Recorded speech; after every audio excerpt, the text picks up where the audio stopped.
जय हिंद दोस्तों, स्वागत है आपका डिकोडिंग जॉब चैनल में। इस वीडियो में हम लोग भूकंप एवं ज्वालामुखी से संबंधित महत्वपूर्ण एमसीक्यू को सॉल्व करेंगे, जो कि विभिन्न परीक्षाओं के लिए काफ़ी महत्वपूर्ण है। क्वेश्चन नंबर 1 है, निम्नलिखित कथनों पर विचार करें। 2 कथन दिया गया है और इसमें से सही की पहचान कर कूट का चयन करना है। पहला है, स्थल मंडल प्लेट हमेशा धीमी गति से चारों तरफ घूमती रहती है। बिल्कुल सही है।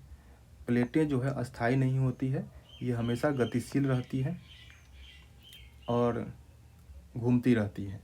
दूसरा कथन है, पिघले हुए मैग्मा में गति के कारण ऐसा होता है। ये भी सही है। मैग्मा पिघली हुई अवस्था में होता है, जिसमें गति के कारण जो है स्थल मंडल इसके ऊपर तैरती रहती है, यानी कि घूमती रहती है। और मैग्मा जो पिघली हुई अवस्था में रहता है वो गूँथे हुए आटे के समान पिघला होता है, एकदम तरल पानी की तरह नहीं। ठीक है, तो दोनों कथन सही है, इसलिए इसका आंसर हो जाएगा ऑप्शन सी। नेक्स्ट क्वेश्चन है, भूतल पर वह बिंदु जो उद्गम केंद्र के सबसे समीप होता है क्या कहलाता है?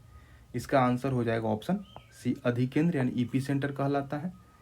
फोकस भूकंप या ऊर्जा का उद्गम केंद्र है, जिसको अवकेंद्र या हाइपो सेंटर भी बोलते हैं। नेक्स्ट क्वेश्चन है, निम्नलिखित में से कौन भूकंप का कारण नहीं है?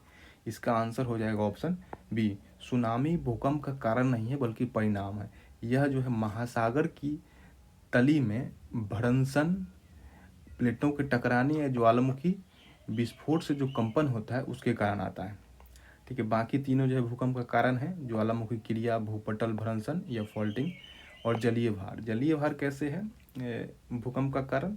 अपार जल राशि का जब भंडारण हो जाता है कृत्रिम रूप से या मानवीकृत जलाशयों के द्वारा, बांधों के कारण, तो उसमें जो है असंतुलन की स्थिति उत्पन्न हो जाती है और उसके कारण भूकंप आ सकता है। एक उदाहरण है 1967 में कोयना बांध और जल भंडार के कारण जो है कोयना जो कि महाराष्ट्र में पड़ता है वहाँ पर भूकंप आया था। हालांकि इस अस्थाई जल भंडार जो होता है उसके कारण भूकंप नहीं आता है, क्योंकि वो अपना संतुलन स्थापित कर चुकी है। ठीक है, जैसे समुद्र हो गया, लेकिन जो कृत्रिम रूप से बनाया गया है वो संतुलन स्थापित नहीं किया होता है, इसलिए उसमें भूकंप आता है। इसी कारण जो है टिहरी बांध का विरोध हो रहा था। नेक्स्ट क्वेश्चन है, सभी प्राकृतिक भूकंप डैश में आते हैं, यानी कि पृथ्वी के किस भाग में आते हैं? इसका आंसर है ऑप्शन ए, स्थल मंडल यानी लिथोस्फीयर। पृथ्वी के धरातल से 200 किलोमीटर के गहराई वाले भाग को जो है लिथोस्फीयर कहते हैं। नेक्स्ट क्वेश्चन है, भूकंप मापी यंत्र को क्या कहते हैं? इसका आंसर है ऑप्शन ए, सिस्मोग्राफ कहते हैं। बैरोमीटर से वायु दाब की माप की जाती है। नेक्स्ट क्वेश्चन, निम्नलिखित कथनों पर विचार करें। 2 कथन दिया गया है, उसमें सही की पहचान कर कूट का चयन करना है। ठीक है,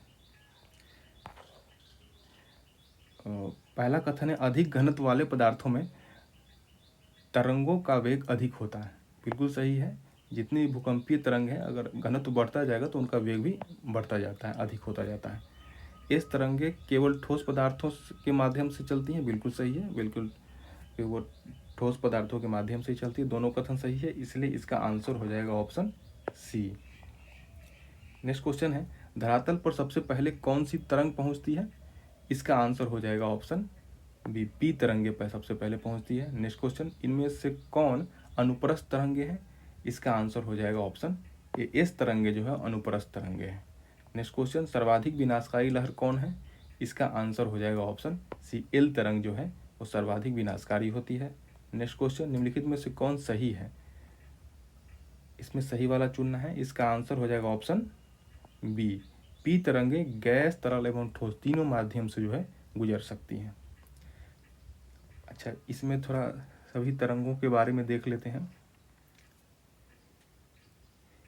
एस और पी तरंग जो है वो भूगर्भीय तरंग है और एल जो है धरातलीय तरंग है। ठीक है, पी को प्राइमरी वेव यानी प्राथमिक तरंग बोलते हैं। ये सबसे पहले धरातल पर पहुंचती है। इसका कारण है कि इसका वेग जो है सर्वाधिक होता है और इसका एवरेज स्पीड जो होता है 8 किलोमीटर प्रति सेकेंड होता है। ठीक है, ये तीनों माध्यम से गुजर सकती है। अनुदैर्ध्य तरंगे हैं यानी लॉन्गिट्यूडनल वेव, और ये ध्वनि की तरंगों के समान होता है इसका तरंग। इसके बाद है एस, इसको सेकेंडरी वेव, द्वितीयक या गौण तरंग भी कहते हैं, लहर बोलते हैं। और पी की अपेक्षा यह अधिक विध्वंसकारी है और केवल ठोस से होकर गुजरती है। और यह जो है अनुप्रस्थ तरंग यानी ट्रांसवर्स वेव के समान होती है, यानी कि प्रकाश तरंगों के समान ये होता है। इसके बाद एल है, एल वेव्स यानी लॉन्ग वेव्स, ये जल से होकर भी गुजर जाती है, सर्वाधिक विनाशकारी होती है और कम गति से चलती है, जिसके कारण सबसे बाद में अधिक केंद्र पर पहुंचती है। ठीक है। एक होता है भूकंप छाया क्षेत्र, जिसको शैडो जोन बोलते हैं, ऐसे क्षेत्र जहां कोई भी भूकंपीय तरंगें अभिलेखित नहीं होती है। नेक्स्ट क्वेश्चन है भूकंप विज्ञान को क्या कहते हैं? इसका आंसर है ऑप्शन ए, सिस्मोलॉजी बोलते हैं। नेक्स्ट क्वेश्चन, भूकंपीय आघात की तीव्रता की माप किससे की जाती है? यहाँ देखिए आघात की तीव्रता की माप पूछा गया है, इसका आंसर हो जाएगा ऑप्शन सी, मर्कैली स्केल बोलते हैं। इसका पैमाना होता है 1 से लेकर 12 तक और इससे प्रत्यक्ष हानि का निर्धारण किया जाता है। सिस्मोग्राफ भूकंप लेखी यंत्र है। रिएक्टर स्केल से भूकंपीय तीव्रता की माप की जाती है, जिसका पैमाना होता है 0 से लेकर 10 तक। नेक्स्ट क्वेश्चन है विश्व में सर्वाधिक भूकंप किस क्षेत्र में आता है? इसका आंसर है ऑप्शन डी, प्रशांत महासागर तटीय पेटी में आता है। लगभग 70% भूकंप जो है इसी क्षेत्र में आता है, क्योंकि सर्वाधिक ज्वालामुखी यहीं होता है और इसके कारण ज्वालामुखी कारण इसको पैसिफिक रिंग ऑफ फायर बोलते हैं। नेक्स्ट क्वेश्चन है ज्वालामुखी उद्भेदन के फलस्वरूप कौन सी गैस सर्वाधिक मात्रा में निकलती है? ज्वालामुखी विस्फोट के बाद बहुत सारी गैसें निकलती है, उसमें सबसे अधिक मात्रा जो होती है ऑप्शन डी जलवाष्प की होती है, जो कि 60 से लेके 90% तक हो सकता है। ठीक है। नेक्स्ट क्वेश्चन है निम्नलिखित में से कौन सुमेलित नहीं है?